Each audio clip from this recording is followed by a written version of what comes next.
It's that time of night. Welcome back to Round 2 Wrestling. I am Slim the Kid. Thank you for tuning in to this podcast here on the 10th of May, 2022.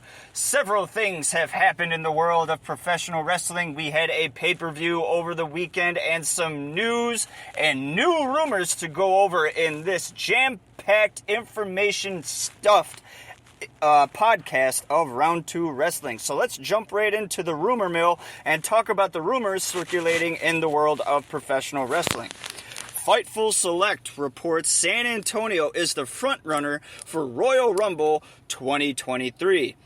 AEW has Trios Championship belts, and it's just a matter of how and when to introduce them, waiting until the return of Kenny Omega.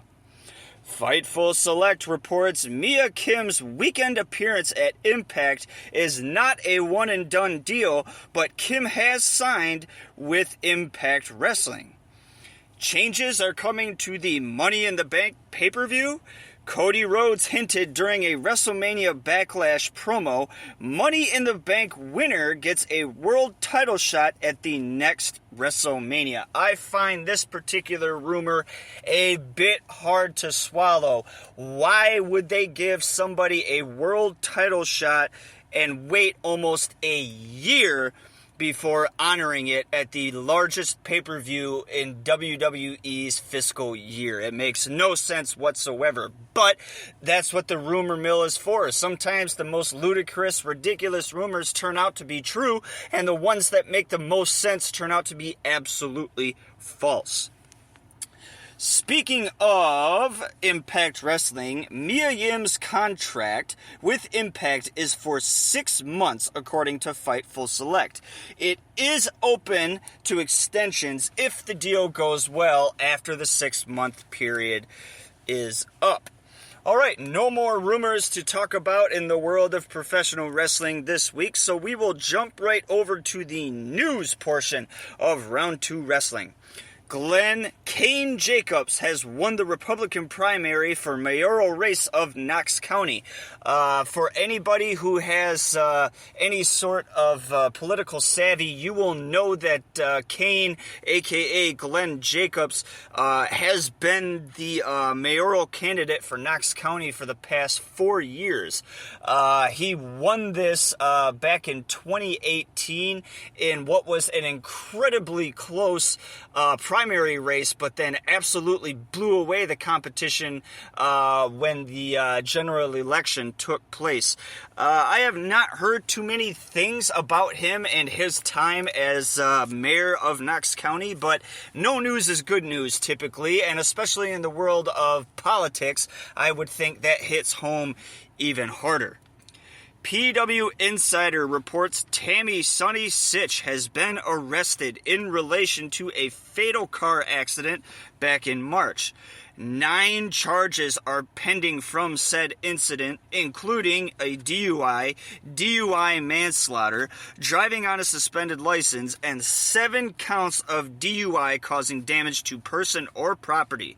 Miss Sitch could face up to 30 years in prison if found guilty. We here at Round 2 Wrestling knew that this was a thing that was going to happen, Miss Sitch, and we have been reporting on this as faithfully as possible ever since the initial accident took place back in March. We will try to follow this as closely as possible, and we'll keep you updated here on Round 2 Wrestling as to what happens to Miss Sonny Sitch. Mississippi Today reports that the DiBiase family has been named in a civil lawsuit to reclaim $24 million of misused federal funds meant for welfare in what has been called one of the poorest states in the Union. Another famous name that has been thrown into this mix. He is also a Hall of Famer, but a Hall of Famer in a different sport sport. Brett Favre and the Favre family are also investigation for the very same thing that the DiBiase family is also being investigated on. All right, no more news to talk about in the world of professional wrestling, so we will move on to our fan favorite Did You Know section of Round 2 Wrestling. Did you know are little bits of information that you may or may not know about the world of professional wrestling. And no, this does not pertain specifically to WWE, but I try to find facts that are spread around the industry. It could be New Japan, it could be WCW, it could be a defunct league like AWA, but whatever the case is, I will try to give you these mind-blowing facts every single week here on the Did You Know section of Round 2 Wrestling. Did you know Jim Cornette, a well-known manager and promoter, his first managerial wrestling protege was none other than sensational Sherry Martel? Did you know the voice of the NWO announcements from WCW was done by WCW producer Neil Pruitt? Did you know that Vince McMahon owned a minor league hockey team in 1981? The team was called the Cape Cod Buccaneers and would fold in January of 1982. This should have been a warning sign to McMahon to stay the hell out of sports. We all saw what happened when the XFL and that whole mess back in the 90s. This took place almost 10, 20 years before the XFL, so he should have had some sort of inkling that maybe he should stick to professional wrestling and stay out of legitimate sporting venues. All right, did you know the earliest known masked wrestler went by the name Masked Marvel and started wrestling, or was first photographed, to be more specific, in the far-off year of 1915? All right, not a lot of Did You Know facts this week, but it was all very interesting nonetheless. This brings us to our halfway point of Round 2 Wrestling, and we still have a ton of information to go over, specifically this next section of Round 2 Wrestling, the results, what happened over the past week. I will bring that to you right here, right now. Mercedes Martinez defeated Deonna Purrazzo to unify the Ring of Honor Women's title last week. The Briscoe brothers defeated Violent by Design to win the Impact Tag Team titles.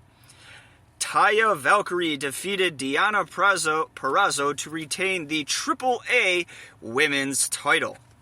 Ace Austin defeated Trey Miguel to retain the X Division title. Tasha Steelz defeated Havoc to retain the Impact Knockouts Women's Championship. Josh Alexander defeated Tomohiro Ishii to retain the Impact World title. If you haven't caught on by now, there were a lot of Impact title defenses this past weekend, and that was because there was an Impact pay-per-view broadcast on either Fight TV or, I believe, Bleacher Report. If you missed that pay-per-view, be sure to go back and check out these results for yourself and support Impact Wrestling. All right, Miko Satomura defeated Isla Dawn to retain the NXT UK Women's Championship. The Influence defeated Alicia and Gazelle Shaw to retain the Impact Knockout Tag Team titles. That is a bit of a spoiler, just so you know. The Briscoe brothers defeated Violent by Design to retain the Impact Tag Team titles in a pay-per-view rematch. This also is a bit of a spoiler, so if you are going to be watching Impact this week, oops, I just told you the results from those title matches. Sorry, but not sorry.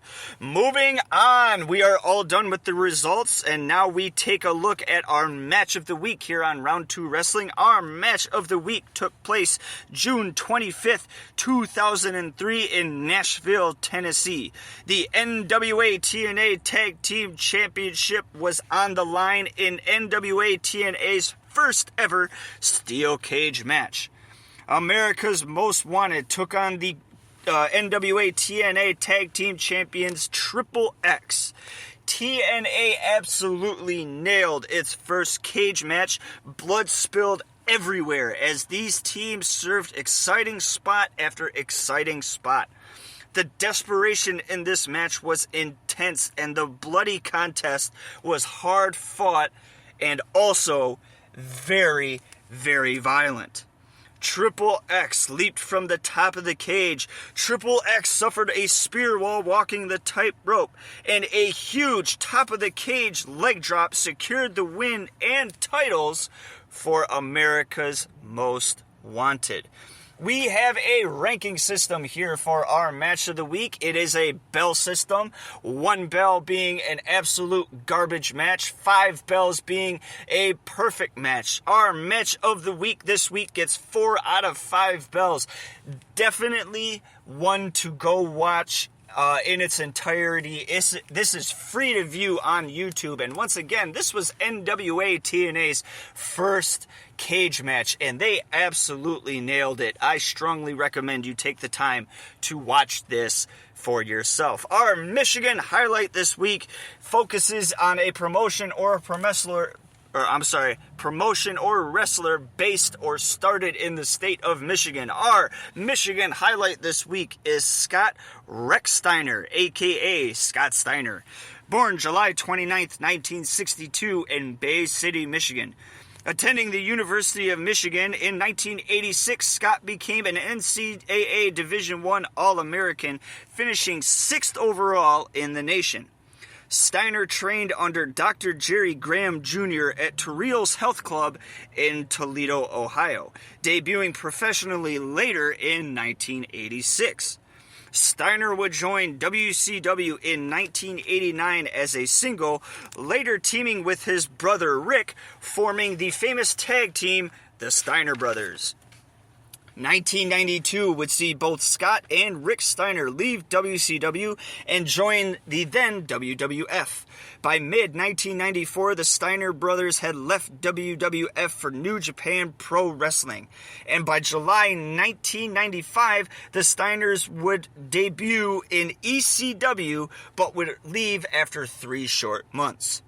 The Steiners would return to WCW in 1996, and by 1998, Scott had joined the infamous NWO.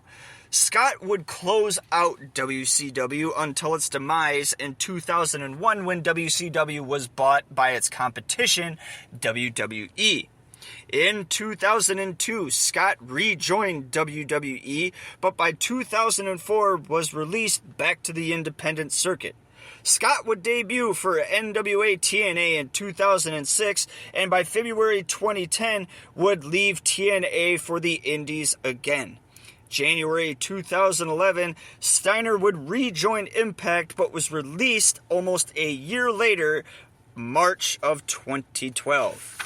Scott Steiner is a 1-time WCW World Champion, a 2-time WCW Television Champion, a 2-time WCW United States Champion, a 7-time WCW Tag Team Champion, a 2-time IWGP Tag Team Champion, a 2-time TNA Tag Team Champion, a 2-time WWF Tag Team Champion. He was ranked number 6 in the PWI 500 in 1991, was ranked the top tag team of the year according to PWI in 1990 and 1993, and was number 77 in the PWI years according to PWI in the year 2003.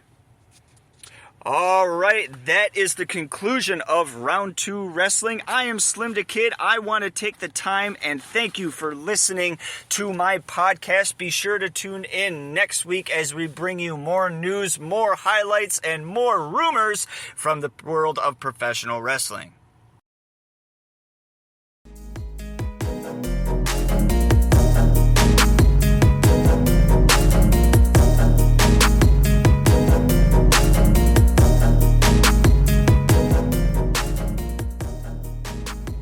Round 2 Wrestling is brought to you by Slim the Kid at Spreaker.com.